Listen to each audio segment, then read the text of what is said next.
I'm Terry Garvey. And I'm Derek Mooney. And this is Read Right Now.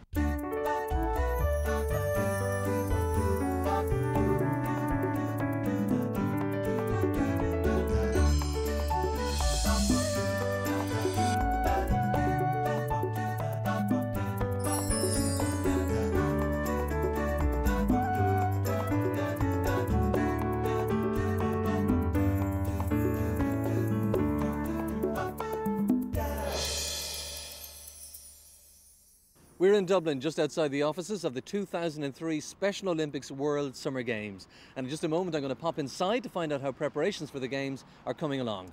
And in this week's programme we'll be looking at different ways of learning and at how to decide what's the best way for you. For instance, you can learn in a group, with your family, on your own, or even with a tutor. And you can learn online these days. It all depends on what it is you want to learn. So in this programme we'll be exploring these different ways of learning and we'll be considering the advantages and the disadvantages of each one. We'll have our usual tips and hints on reading, writing and numeracy skills, along with practical advice. I'm off to the other side of Dublin to visit Drimnagh Castle. And I'm heading inside. To get the most out of Read Right Now, you should get yourself a copy of the free Read Right Now workbook. All you have to do is pick up the phone and dial 1-800 20 20 65.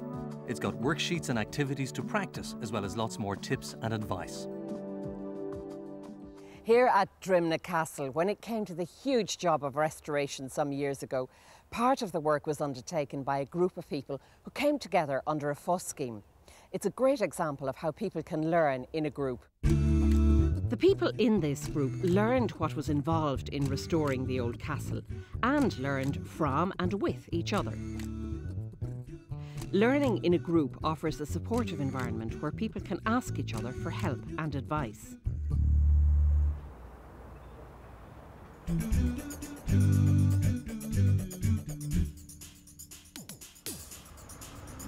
Aminata Mate came to Ireland nearly 5 years ago. With no English and no reading and writing skills, her early days in Ireland were lonely and isolated. She made the decision to learn English and to learn to read and write too. I grew up in Abidjan, the capital of the Ivory Coast. My language in Jula is not a written language. The main language is French. If you go to French school, you can know how to read and write. But if you doesn't, you don't have any education at all. I never go to school. I never get a chance to go, but I wanted. I was at home with my mother and helped her, and she was teaching me how to cook, how to do the homework, like washing the dishes, washing clothes, and clean the house, and how to take care of your husband as well.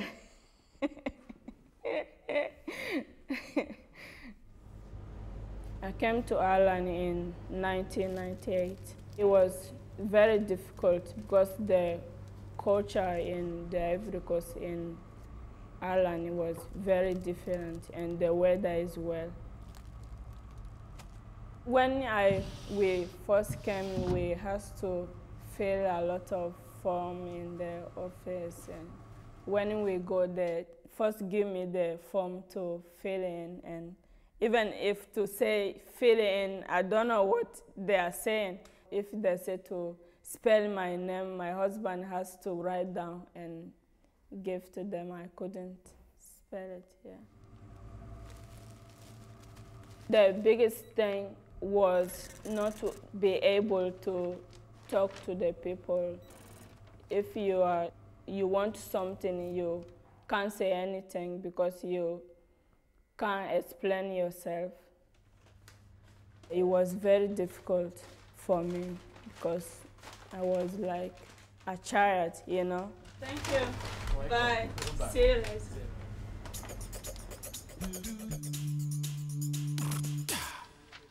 At the Special Olympics offices, they are totally involved in getting the whole country ready for the Summer Games next year.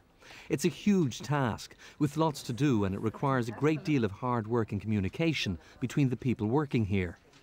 All the various departments come together to organise the games. Take the volunteer department here. They have to collaborate and work together in order to reach their recruitment target of 30,000 volunteers. They pool their experience and expertise, and they learn from each other in the process. Now, if you've ever wondered what a prefix is, have a look at this. Prefixes are letters that are added on to the beginning of words, and they can change the meaning of words. We use prefixes all the time. The meaning of a prefix gives you a clue to what the new word means. Here are a few examples. When you take the prefix pre, meaning before, and add it to arrange, you get the new word prearrange, meaning to arrange beforehand. Similarly, you could add pre to heat to give preheat, meaning to heat beforehand. Prejudge means to judge before knowing all the facts, while prepay means to pay for something in advance. Other examples of prefixes include un, which makes a word into its opposite meaning, miss, which means badly, over, which means too much, and under, which means below. Putting the letters un before a word makes the opposite meaning. So, for example, unhappy means not happy. Miss, added to behave, gives you misbehave, meaning to behave badly. Overcharge means to charge too much. Underline means to draw a line under something. So you can see, we use prefixes in everyday speech, and their meaning often helps us to understand the meaning of the new words they form. You'll find more information on prefixes on page 146 of the workbook.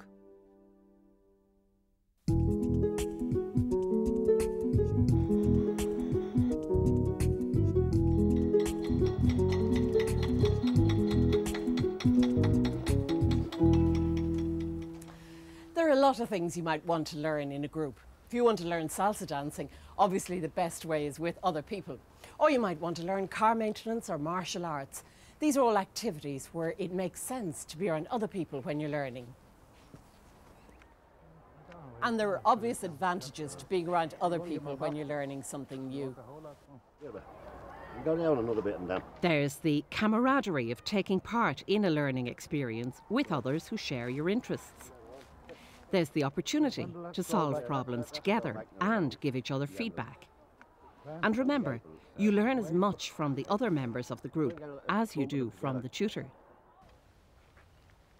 But group learning isn't suitable for every situation. If you feel you're not learning at the same pace as everyone else, or you're not happy with discussing your needs in a class, or you just prefer self-directed learning, then you might want to find another way to pursue your learning.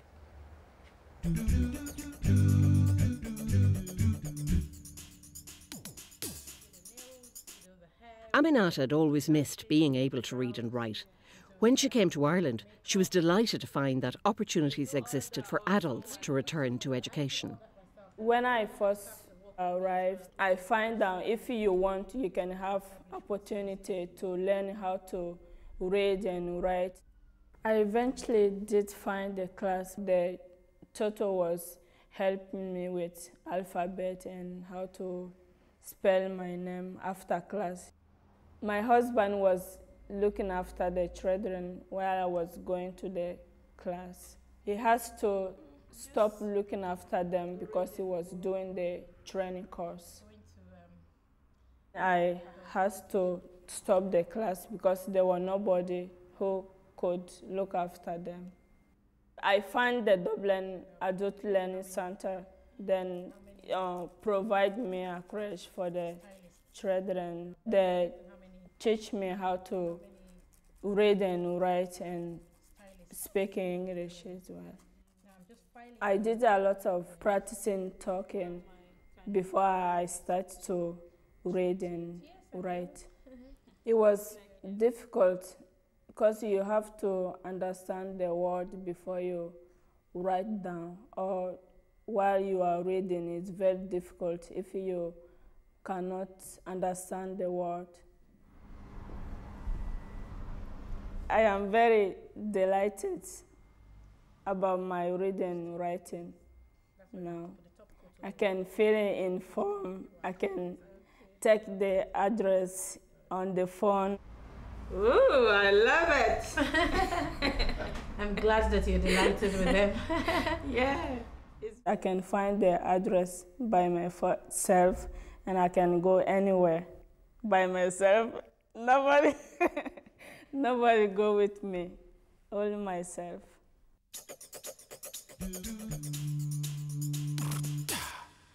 Another way of learning is on your own.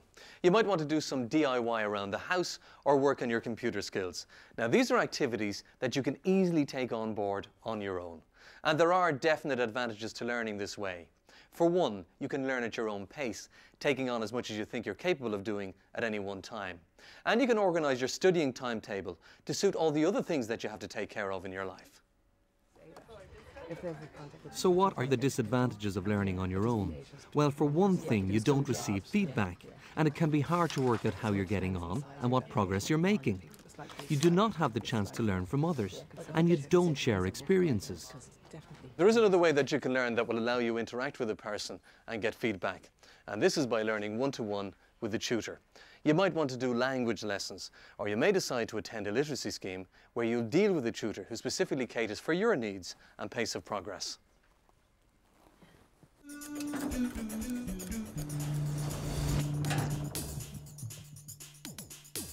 Some people think that learning is something we only do in school or night classes. It's not.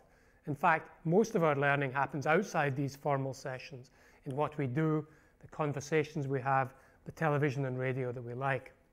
Book learning is important, but unless we push that book learning out into everyday life, it will stay as just that, book learning.